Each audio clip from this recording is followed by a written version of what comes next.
Con mucho gusto de saludarte a ti y a toda la gente que nos escucha. Qué bien, a ver, platícanos, ¿cuál es el tema que vas a abordar? Traigo un tema muy interesante, muy importante, un tema que ha estado circulando por las redes sociales, pero no lo suficiente, no lo que debiera, un tema que nos debe interesar a todos, y es que en últimas fechas hemos visto circular por distintos medios información que tiene que ver con la mala práctica de algunos médicos que desempeñan su actividad en el sector público de la salud en nuestro país. Hago énfasis en que son exclusivamente trabajadores de la salud en el ramo público y no en la asistencia privada, porque esto evidencia la intención de exhibir a unos mientras beneficias a otros. Pero ¿con qué objetivo se haría eso?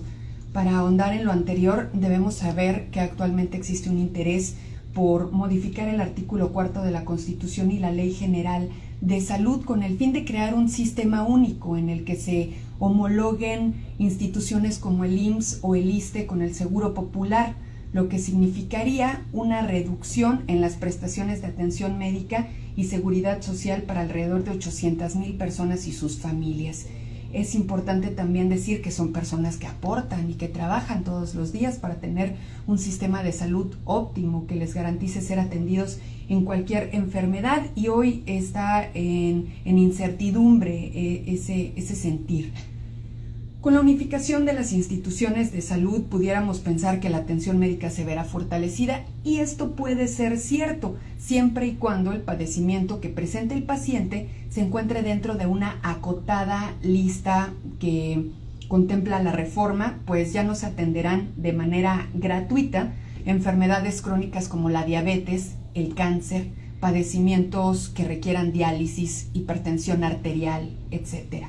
Los medicamentos, así como las cirugías, ahora tendrán un costo, por ejemplo, mientras las medicinas ahora solo se otorgarán cuando sean enfermedades dentro de un cuadro muy básico como dolores de cabeza, diarrea, gripa. Lo demás se va a vender. Es decir, esta reforma pretende abandonar el esquema en el que el Estado, a través de los impuestos y las cuotas obrero-patronales, aporten el costo médico total de la atención que recibe el paciente en los hospitales públicos, para pasar a un sistema privado en el que ahora el ciudadano deberá pagar directamente a un particular por los servicios de maternidad, de salud, hospitalarios, médicos y de riesgos de trabajo, adquiriendo con alguna empresa privada una póliza de seguros que responda por estos gastos médicos, de tal forma que quien más pague, mejor será atendido. Es importante también decir que en el tema laboral repercute en el tema de la jubilación, pues se habla de un sistema de pensión universal que, de aprobarse esta reforma, se les pagará a los trabajadores la cantidad de 1,092 pesos mensuales por una vida de trabajo al servicio del Estado.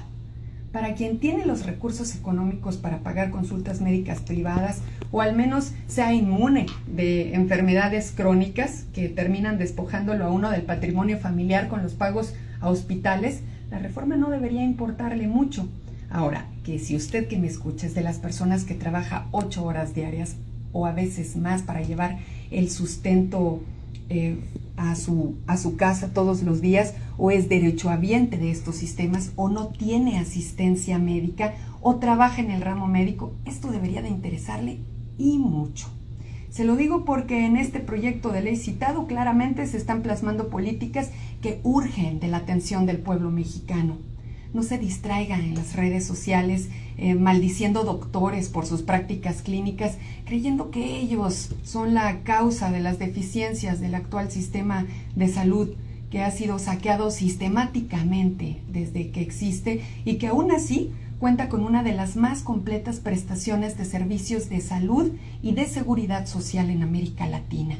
Ciertamente habría que revisar las deficiencias de las instituciones de salud de nuestro país, pero debería hacerse para beneficio de las mismas y de sus usuarios, por supuesto, para dotarlas de más hospitales, de equipo para cirugías, medicamento de todo tipo, así como personal capaz y suficiente para atender a los trabajadores de nuestro país.